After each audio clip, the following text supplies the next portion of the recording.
Eh bien, bonjour à tous, bienvenue pour cette nouvelle session Parlons Tech. Aujourd'hui, nous allons échanger avec The Fork sur leur expérience de migration sur AWS sans interruption.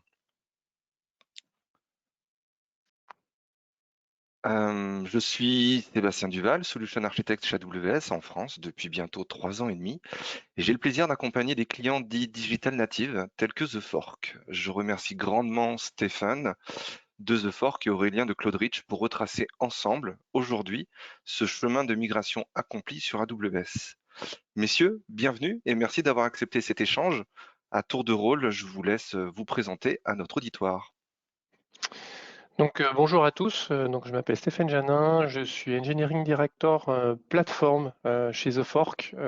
Ça regroupe les DevOps, les SecOps, les architectes, la QA et une équipe de dev responsable des frameworks transverses, tout ça pour gérer correctement toute la plateforme technique The Fork.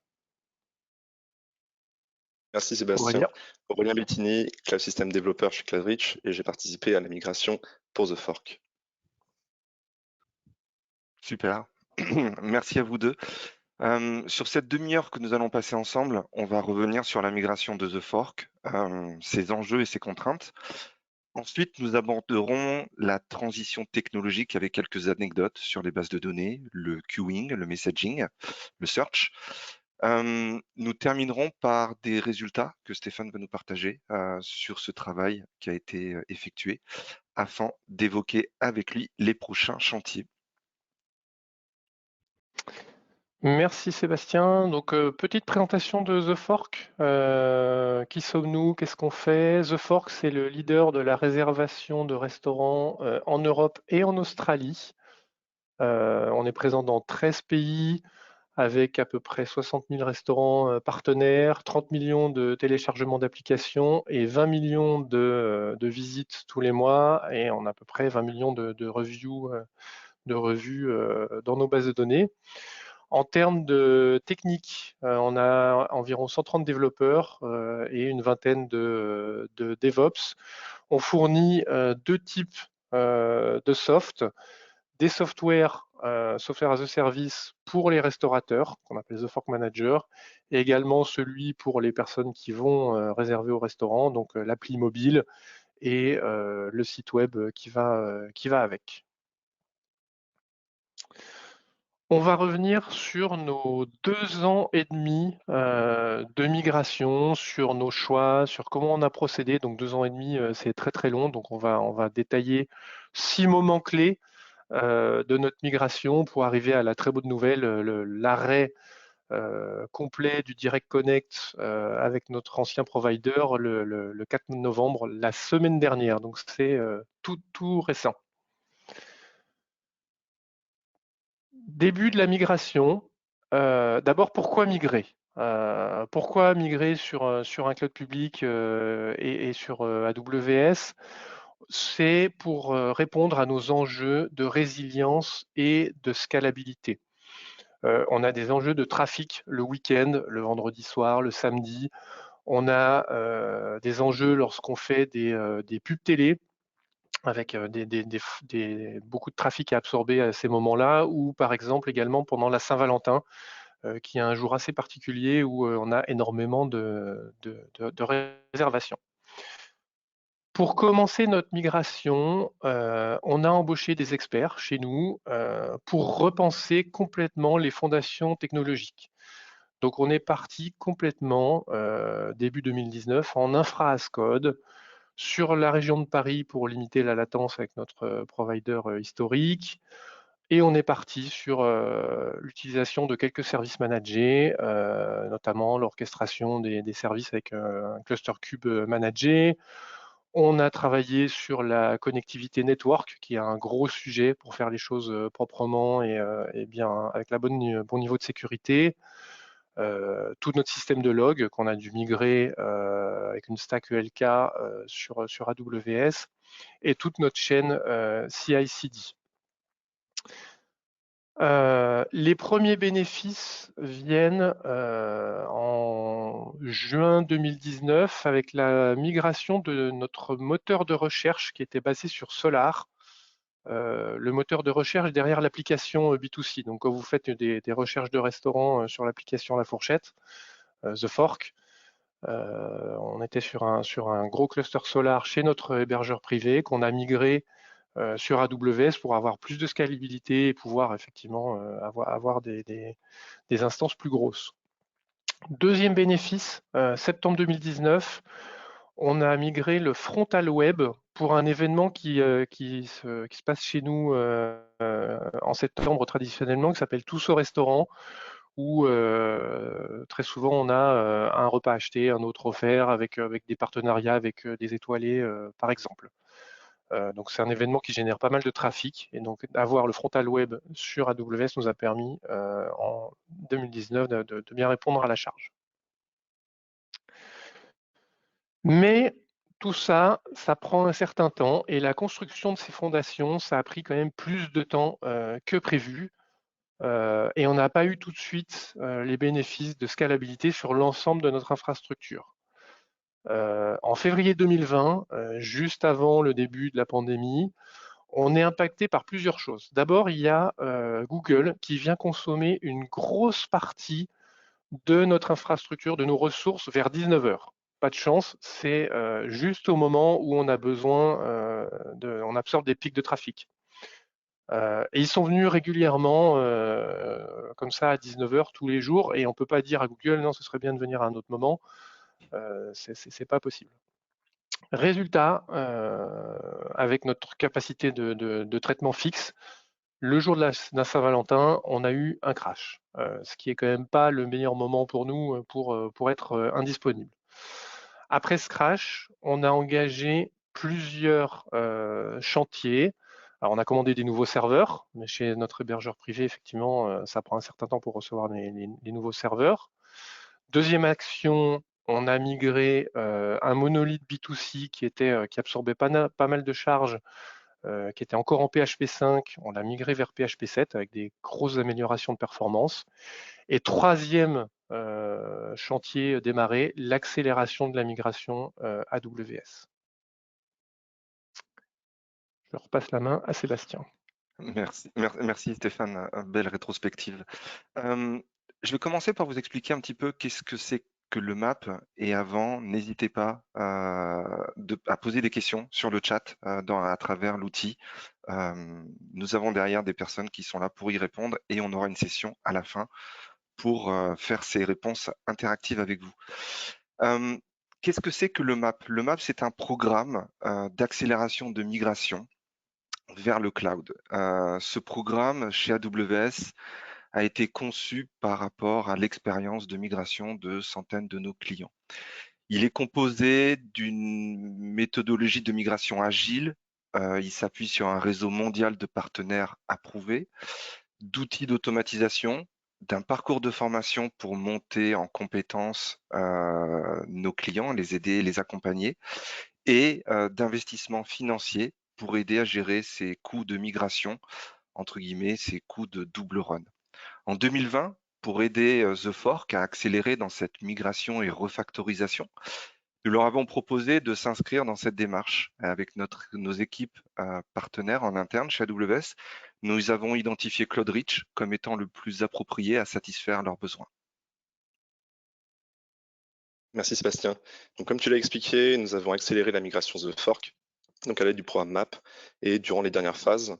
The Fork a sélectionné Cloudreach comme partenaire AWS, donc certifié, et nous avons apporté une expertise technique cloud pour justement, nous étions en relation avec les équipes cloud The Fork pour accélérer tout ça. En quoi quelles étaient les spécificités de cette migration d'un point de vue technique? C'était d'abord un onboarding très rapide, car effectivement, au bout de 2 semaines, nos équipes étaient aptes en fait à pouvoir justement toucher tous les stacks on-prem ou dans AWS pour justement réaliser la migration, ce qui va très très vite, et justement c'était les bénéfices d'avoir toute l'infrastructure en infrastructure as code. Ensuite, il y avait des challenges d'un point de vue freeze, car effectivement les migrations n'étaient pas possibles le vendredi, le midi ou le soir, dû justement au pic de trafic, et on ne voulait pas impacter les users. Et ça a apporté effectivement des challenges, surtout d'un point de vue, pour se coordonner en fait avec les différentes équipes, car justement les développeurs étaient dans différents pays, dans différentes time zones, et ce freeze en fait était dans la time zone européenne. Donc il fallait se coordonner effectivement pour faire les tests, rediriger le trafic et ainsi de suite. Ensuite, donc le challenge avec donc pour tout ça en fait en chiffres, c'était au début et donc à la fin de cette migration, c'était 8 applications migrées par semaine. Donc en partant de l'application dockerisée, en changeant les variables d'environnement, en changeant les charts et en redirigeant le trafic de l'ancienne à la nouvelle application. C'était aussi beaucoup de communication. Petite anecdote, c'était environ 2500 messages envoyés sur Slack juste pour dire aux développeurs que le trafic était redirigé de l'ancienne à la nouvelle application. Ce qui peut paraître beaucoup, hein, mais c'est effectivement pendant 8 semaines, 2500 messages. Next slide.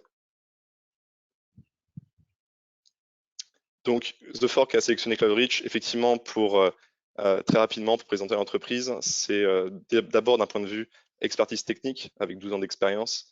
Aussi une entreprise qui a donc un impact, qui a énormément de visibilité mondiale avec justement aussi des talents qui sont dans différents pays. Et c'était en adéquation en fait vraiment avec les valeurs de The Fork qui ont eux aussi des développeurs dans chaque pays. Et c'est par ceci en fait, et justement avec cette collaboration avec AWS, que nous avons réalisé la migration et accéléré justement ce processus. Donc justement, Stéphane va vous présenter la migration des applications NextGen. Donc merci Aurélien. De notre côté, donc effectivement, on lance le programme MAP, on lance le partenariat avec Cloudreach, mais on a également en interne changé la façon de faire. Plutôt que de se disperser sur de multiples projets en parallèle, on implique l'ensemble des développeurs, les ops, les architectes sur la migration pendant un trimestre. Donc c'est un gros effort. Il a fallu former les développeurs sur la nouvelle stack, les former sur Docker, revoir tous les déploiements, dockeriser tous les projets, changer la façon de transmettre les secrets, etc. Donc un on a vraiment pivoté nos investissements là pendant ce trimestre, migré 80% de notre plateforme en 3 mois. Donc, grosso modo, c'est l'ensemble de nos projets Node.js qu'on a pu migrer pendant cette grosse accélération. La dernière phase de la migration depuis début 2021, là, c'est plus difficile. Donc, on a monté une équipe vraiment d'experts avec des ops, des architectes, des devs mobilisés pendant 9 mois en charge de l'archéologie, tout ce qui était les choses qui étaient encore installées, qu'on ne connaissait plus vraiment, tout ce qui est la migration des bases de données. On zoomera un petit peu après sur les bases de données, et notamment faire une migration avec un downtime vraiment minimal. On avait encore 3 gros monolithes en PHP à migrer, B2C, B2B et back-office, avec plus ou moins de connaissances encore sur ces sujets-là. Donc, quand on les migre avec tous les caches en frontal, etc., c'est des éléments assez compliqués à migrer. Et enfin, dernière couche, la couche messaging, RabbitMQ, tout ce qui sont les routages réseau, donc des années de routage réseau à transférer sur AWS et les DNS. On avait des enjeux de limiter les downtime, effectivement, et d'utiliser au maximum les services managés. Et donc, ce que je disais, notre migration qui s'est terminée au final la semaine dernière. On va zoomer maintenant sur la partie architecture de transition avec Sébastien. Merci Stéphane et Aurélien pour toute cette rétrospective. Et effectivement, maintenant, on va s'atteler à regarder un petit peu ces différents composants d'architecture qui ont été effectués depuis le départ. Et justement, dans les premières réflexions pour lesquelles on a travaillé ensemble, ça a été le choix de la région pour migrer et déployer les applicatifs. 2 possibilités s'offraient pour The Fork, la région de Dublin, où déjà ils avaient à disposition quelques ressources qui étaient déployées, et la région de Paris. C'est cette région française, CDG, qui a été retenue pour cette proximité latence avec ces data centers, comme l'a indiqué Stéphane il y a quelques instants. La région disposait de tous les services dont The Fork avait besoin, Et côté AWS, on suivait de près le déploiement de nouveaux services qui pourraient les intéresser dans le futur. Cette proximité a permis de réduire donc les latences dans la migration des applicatifs et surtout cette latence utilisée pour la migration des bases de données dont on va détailler dans quelques instants. Au niveau composant, qu'est-ce qui a été utilisé? Un lien direct connect, donc c'est-à-dire c'est une connexion réseau privé entre les data centers de The Fork et la région AWS de Paris. Ce lien direct connect a été mis en place pour augmenter la bande passante et fournir un débit constant versus une connexion basée sur Internet. Ce lien rejoint, comme vous le voyez sur le schéma, rejoint une passerelle. Hop, non, trop tôt Stéphane. Ce lien rejoint une passerelle Direct Connect représentée dans le schéma à travers la Direct Connect Gateway qui va jouer le rôle d'interface avec les VPC de toutes les régions AWS, dont Paris et Dublin. Et maintenant, on peut y aller. Alors, au niveau architecture, l'architecture qu'a utilisé The Fork, elle s'appuie sur 3 zones de disponibilité. Vous allez retrouver des sous-réseaux, des subnets publics pour la connectivité NAT Gateway, pour faire effectuer tout ce qui va être accessibilité à Internet à partir des sous-réseaux privés, des sous-réseaux privés pour déployer les clusters Amazon Elastic Kubernetes Service, Amazon IKS. Pour ceux qui ne le savent pas, Kubernetes est un système open source permettant d'automatiser le déploiement, la mise à l'échelle et la gestion des applicatifs conteneurisés. Ça a été un choix dont Stéphane avait parlé en préambule et ce choix s'est porté dessus pour des facilités de maintenance par leurs équipes, par son architecture hautement disponible et une sécurité renforcée. Avant de détailler un petit peu en quelques chiffres, comme vous l'avez sur la partie de gauche, leur architecture, vous aurez peut-être remarqué, c'est un point que je voudrais vous soulever, que The Fork a implémenté un groupe autoscaling par zone de disponibilité et non sur les 3 zones. Ceci leur permet de garantir pour eux un nombre de workers souhaités dans chacune des zones de disponibilité. Toute leur infrastructure est évidemment gérée en mode infrastructure as code avec Terraform pour leurs différents environnements. Donc, ils ont des environnements de tooling qui sont partagés entre les différents comptes, des environnements de staging pour la validation et le recettage et des environnements de production. Maintenant, si on regarde un petit peu les chiffres, ils gèrent aujourd'hui 160 projets, ils effectuent 15 déploiements par jour, le tout en microservices. Et leur cluster Amazon IKS comptabilise 110 serveurs pour 3000 pods et une capacité de vCPU et RAM de respectivement 800 et 3 Tera 2. Et on va maintenant aborder la partie base de données. Alors Stéphane mentionnait évidemment cette contrainte forte de migrer la base de données avec zéro downtime. Et le premier choix sur lequel on a pu les accompagner, ça a été évidemment de identifier la solution qui allait répondre à tous leurs besoins. Évidemment, Stéphane l'a indiqué, leur équipe initialement préférait une approche build versus buy, mais avec la croissance de la plateforme, il devenait plus intéressant de profiter du gain de temps offert par des services à manager tels que Amazon Relation Database Service, RDS, pour les bases de données. Ce service, il vient simplifier l'administration des mises à jour, des sauvegardes avec des instantanés et du monitoring intégré. Maintenant, sur la deuxième contrainte, la contrainte de la migration à proprement parler, The Fork utilise deux moteurs, le moteur MySQL et le moteur PostgreSQL. Sur le moteur MySQL, nous avons travaillé avec eux à étudier la solution AWS Database Migration Service, DMS. Celle-ci n'a pas été retenue car pour activer la réplication, ce qu'on appelle le CDC, le Change Data Capture, c'est-à-dire répercuter les modifications dans le temps depuis la base source vers la base destination, il fallait qu'il y ait une uniformité entre les paramètres de configuration. Donc c'est ce qu'on appelle le binlog. Un des paramètres, c'est le binlog. Et au niveau de la source, il était au format RAW, au niveau de la destination, il était au format mix, et il ne pouvait pas être modifié.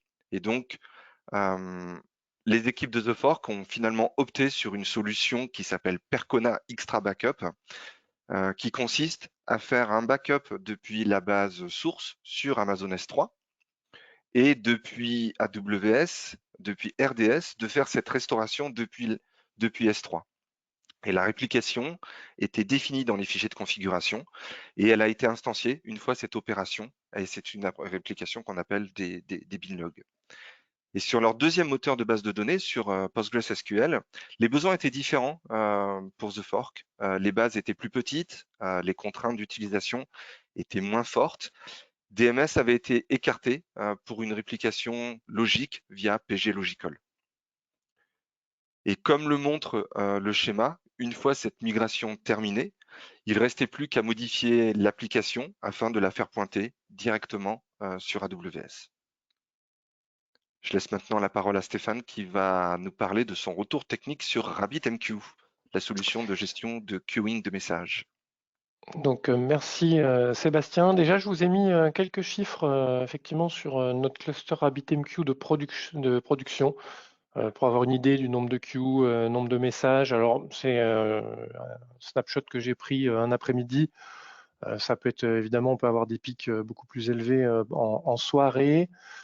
Pour minimiser les coûts de maintenance, on a étudié au maximum les solutions managées, Amazon MQ, Cloud AMQP et en dernier recours, RabbitMQ sur les instances EC2. On avait quelques contraintes. Historiquement, on utilise un plugin timestamp qui permet en fait d'ajouter en automatique une date d'envoi-réception des messages. Et ça, on ne pouvait pas le remplacer facilement sans impacter l'ensemble des applicatifs.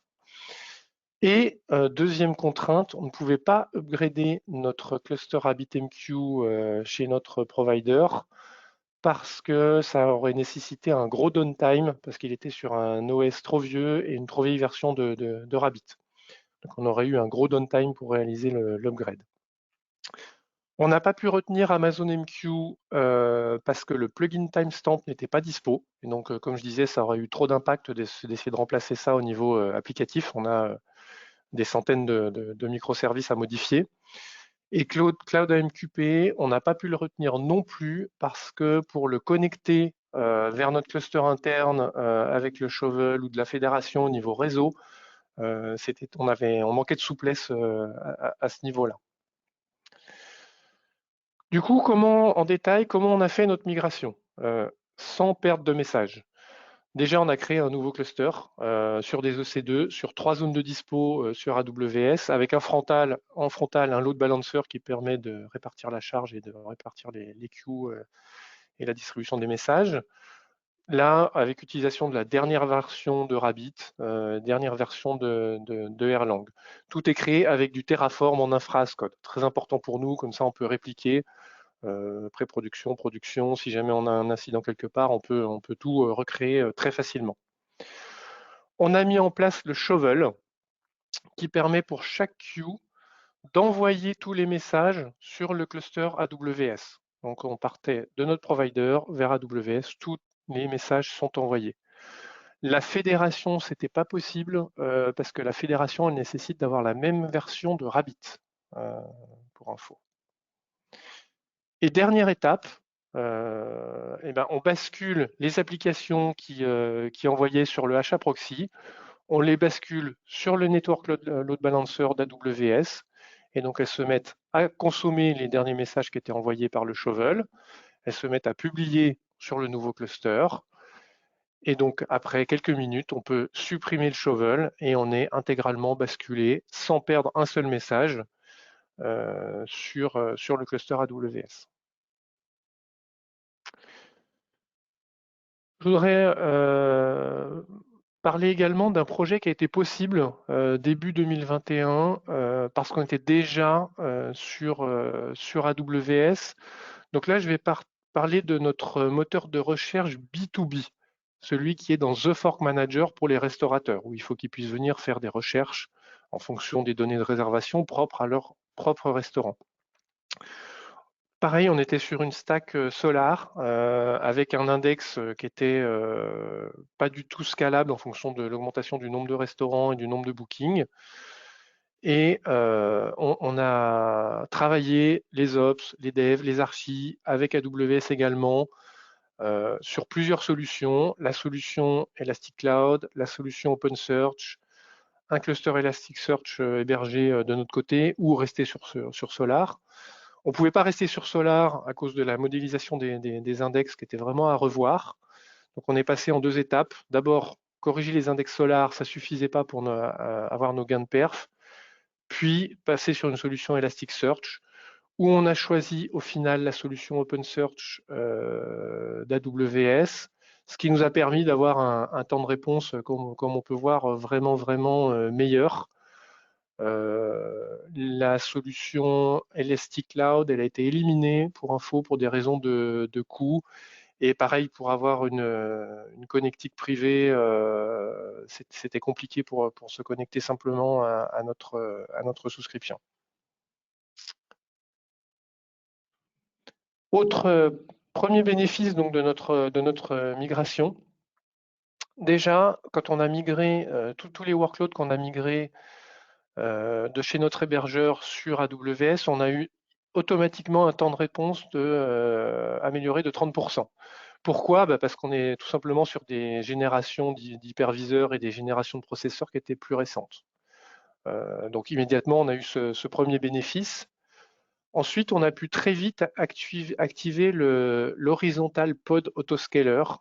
C'est quelque chose qui permet de s'adapter automatiquement à la charge sur notre cluster cube. Déjà, on a assez de capacité pour pouvoir absorber un pic de trafic multiplié par 2 en instantané. Parce qu'en gros, on essaie de ne pas non plus densifier trop pour avoir un petit peu de mou et pouvoir absorber ces pics de trafic. Ensuite, toutes les minutes, on peut à nouveau doubler notre capacité de traitement. Alors jusqu'à une certaine limite, bien sûr, parce qu'on ne veut pas non plus exploser et consommer tout notre budget. Mais cette augmentation de capacité, ce n'est pas suffisant pour les pubs télé. Les pubs télé, quand on fait une pub télé, chez nous, c'est tout à fait un autre type de trafic. Grosso modo, en instantané, on a le trafic qui est multiplié par 20. Et ça, l'autoscaler, il ne peut pas l'absorber. Il a un temps de réaction qui est beaucoup plus lent qu'à la minute. Et ce trafic, il va durer 10-15 minutes, en fonction de si on a ciblé la bonne audience, etc. Donc, qu'est-ce qu'on a fait là? On a fait pas mal de stress tests pour savoir comment absorber ça et pour dimensionner au mieux notre infrastructure. Et donc, derrière, qu'est-ce qu'on fait? Notre cible était d'être capable d'absorber 300 nouveaux utilisateurs par seconde en cas de pub télé.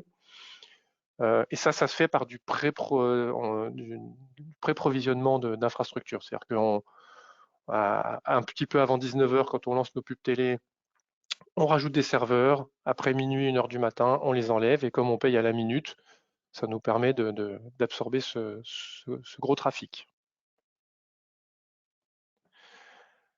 Les prochaines étapes de notre migration, optimisation des coûts, on s'est plutôt concentré sur notre scalabilité.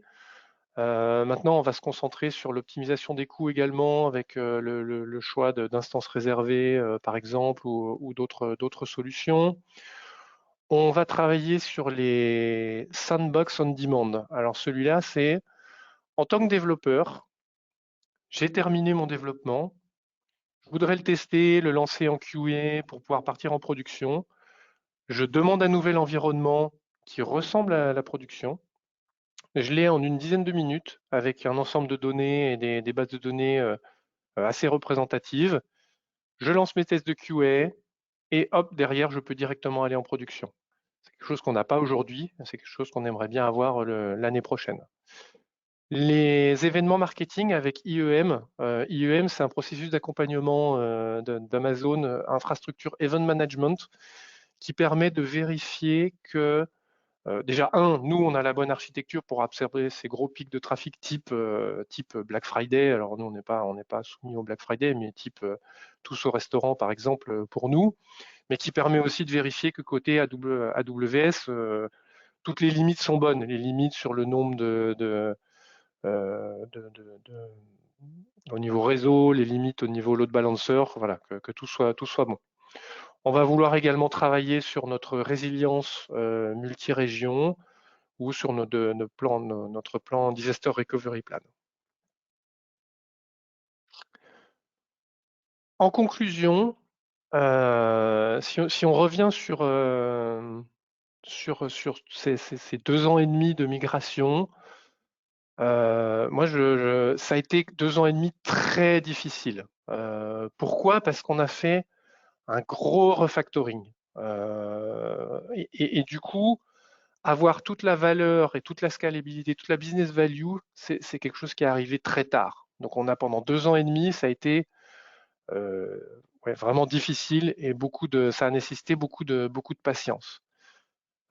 Si c'était à refaire, probablement qu'on réfléchirait pour maximiser un petit peu plus la scalabilité rapidement. Aujourd'hui, on est dans une super position parce que on a une Rolls-Royce, donc avec un cluster cube, de l'autoscaling, etc. On a toute l'infrastructure qui est dockerisée, on a toute l'infrastructure qui est en infra as code. Donc toute notre infrastructure est totalement modernisée et on a tous les bénéfices. Donc aujourd'hui, effectivement, on est vraiment dans une chouette, dans une superbe position. Si c'était à refaire, à voir comment le faire. Également, toujours challenger le build versus buy. On essayait de construire beaucoup de choses nous-mêmes et j'ai tendance à dire il faut qu'on construise là où c'est notre cœur métier, mais quand c'est pas notre cœur métier, typiquement la gestion des logs, typiquement le snapshot de base de données, c'est là où il faut absolument utiliser et profiter des services managés qu'on peut trouver. Voilà, merci beaucoup.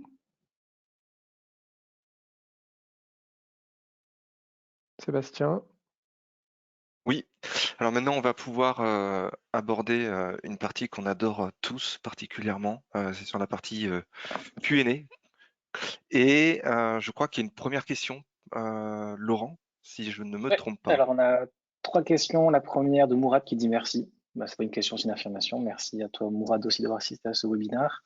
Et la vraie première question de Mourad est est-ce que ce choix d'architecture EKS, vu le nombre de serveurs, n'a pas d'impact au niveau de la latence? Je pense que je pourrais y répondre en direct. Alors oui, ça a clairement un impact au niveau de la latence. Après, on doit faire des choix assez balancés sur le choix de technologie. Le premier but de KS, et je pense que c'est un but qui est clairement qui a procès son succès, c'est de réduire notre temps de maintenance. On a, grâce à ce choix de KS et aussi grâce à la migration AWS, divisé par 2 tous nos coûts de maintenance puisqu'on est entièrement automatisé, entièrement simplifié, avec effectivement des problèmes de latence vu la taille de notre cluster et surtout on a encore pas mal de pistes d'optimisation du fait qu'on est en multi-région et on a encore de gros besoins de travail sur l'affinité multi-région, puisqu'on a beaucoup de réseaux qui transitent entre les régions, ou du moins entre les data centers. N'est-ce pas, ça répond à ta question. Je vais essayer de lire les autres questions. Seconde question en anglais de Senifier. Hello everyone, and thanks for this interesting webinar and rich experience. Good continuation. Et désolé, c'est pas une question. Ok. On en a une de Thomas. Merci pour la présentation. Quel est votre DR plan pour EKS dans le cas d'une région down? Je sais pas, Sébastien, non, plutôt moi du coup. Peut-être Laurent, tu peux prendre. Ouais. Vas-y, Laurent, ouais. En cas d'une région down, alors d'une cas d'une région down, c'est un peu compliqué. Pour l'instant, on va plutôt parler de zone down. On est sur toute notre infra et sur 3 zones pour permettre justement la tolérance à la panne sur 2 zones uniquement. On n'envisage pas aujourd'hui, du moins c'est pas un risque d'avoir une région entière WS down. On a d'autres priorités à faire aujourd'hui, mais effectivement, ce sera une prochaine étape. Et on fera plutôt du multi-cluster EKS, comme on fait sur du multi-zone EKS. Et peut-être pour apporter un élément de précision au niveau AWS, comment on architecturerait si ce scénario devait être conduit à la réflexion et porté même à la réalisation. On a différentes solutions. On a du Pilot Light qui permet d'avoir une région, une secondary region qui serait plus ou moins synchronisée avec la région primaire en mode veille. Donc, c'est surtout synchronisation qui va se faire pour la partie mise à jour des bases de données. Donc, évidemment, il va falloir trouver des solutions pour synchroniser les bases de données dont Aurora peut répondre à ce besoin-là. Et au moment où la région primaire est down, il y a le démarrage avec des fonctions lambda à travers AWS Lambda qui vont permettre de démarrer les services, de démarrer le cluster EKS dans le cadre, par exemple, de The Fork, pour pouvoir ensuite router à travers Route 53 l'intégralité du trafic sur cette secondary region. Et en termes de multi-data center, effectivement, est-ce qu'on a fait du Paris-Dublin en actif-actif, où on a vu qu'on était également en Australie pour le moment côté... c'est pas à l'ordre du jour. On a capitalisé plutôt sur notre CDN pour les questions de perf, mais on n'a pas d'enjeu de localiser des bases de données, par exemple, en Australie ou au plus proche des utilisateurs.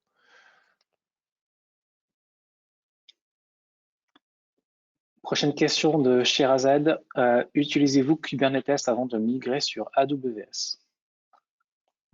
Stéphane, tu en as parlé un petit peu dans la présentation. Non, on n'était pas sur Kubernetes, justement, c'était une migration qui était vraiment plusieurs migrations en même temps. Un changement de paradigme en termes d'hébergement, on est passé de VMware à Kubernetes, qui impacte beaucoup nos projets, et en même temps, d'où la complexité et la lenteur de cette migration, nous sommes passés chez AWS, ce qui a entraîné des gros retards sur le business value de cette migration, puisque sortir deux choses en même temps est forcément plus lent que les sortir séparément.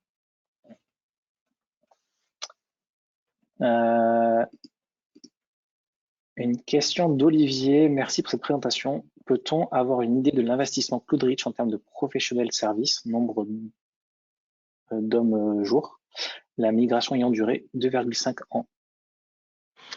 Alors, Cloudreach est intervenu alors à différents niveaux, en fait. Il y a eu une phase où il y avait jusqu'à 3 personnes côté Cloudreach, la partie quand Aurélien était avec nous.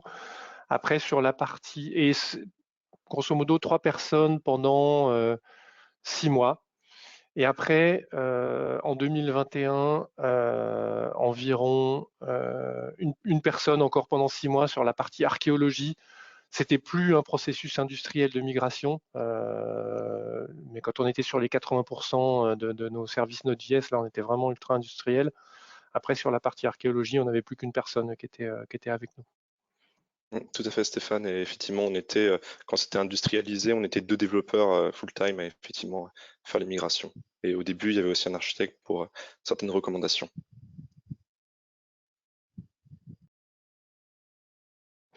Après, sur la question des coûts, le programme MAP permet aussi d'absorber une partie, il y a une partie financement qui permet d'absorber une partie de ces coûts. Alors en fonction, alors le programme MAP est à différentes phases. En fonction des phases où on a différents accompagnements pour justement travailler avec les partenaires.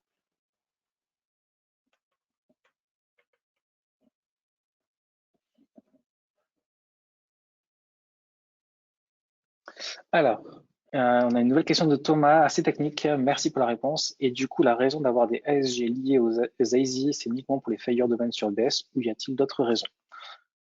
Alors, on a commencé cette migration il y a 2 ans et demi et la technologie AWS a aussi pas mal changé en 2 ans et demi.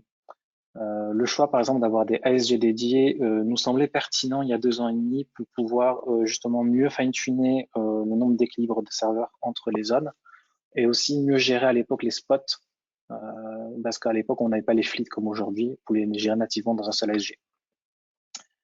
Ces choix sont potentiellement pas pertinents aujourd'hui, on les a pas encore remis en question, peut-être qu'on le fera plus tard, puisqu'aujourd'hui on a 2 SG par zone, et ça, c'est une partie de la complexité qu'on a à gérer au quotidien. Pour moi, pour la partie EBS, il n'y a pas de raison. Donc il est fort possible que ce ne soit plus un choix d'aujourd'hui. Une question de Charzad. Est-ce que le fait de migrer pendant la pandémie, beaucoup moins d'utilisation de services, a été bénéfique pour vous? Peut-être Stéphane?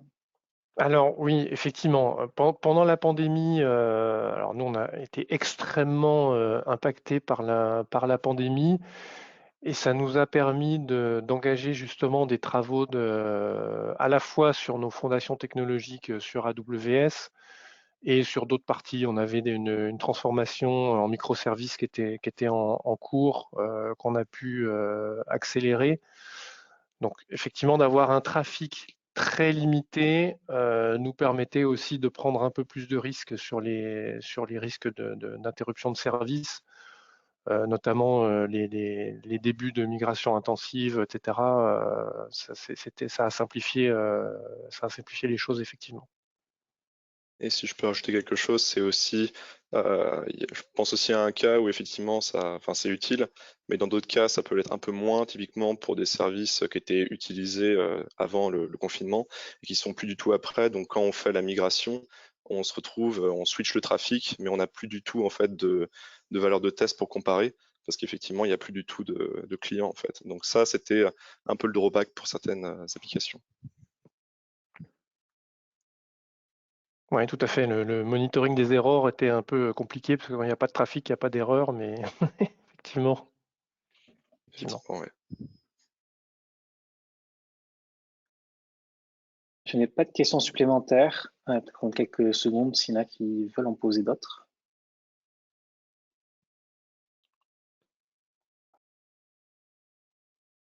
Merci en tout cas à tous pour vos retours de remerciements qu'on reçoit par chat.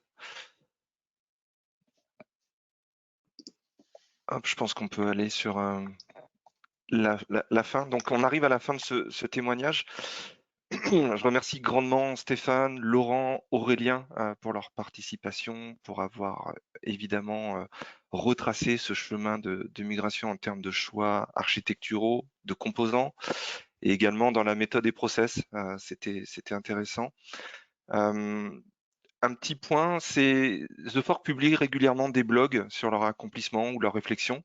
Leur dernier date du 3 novembre et revient sur ce déploiement sur AWS. À tous, merci beaucoup d'avoir participé à ce témoignage. La vidéo est disponible à la demande à travers le portail Parlons Tech. Vous pourrez y retrouver nos sessions en français. Des témoignages clients, des témoignages partenaires ou bien encore des sessions d'évangélisation technique. Vous pouvez, merci également pour vos retours à travers les rapides questions. Je crois qu'il y en a 4 qui vous seront affichées dès la fin de ce webinaire. Et comme on le reçoit, il y a Laurent qui vient de partager le fameux blog dont je venais de parler, qui retrace un petit peu tout ce chemin-là avec un peu plus de dive deep sur certains composants techniques. Et merci Vincent, merci Thomas pour vos messages. Merci à tous. Je pense que Virginie, on peut mettre fin au webinaire et du coup inviter nos participants à répondre à ces 4 petites questions qui leur sera affichées. Merci à tous. Au revoir. Merci à tous. Au revoir. Merci.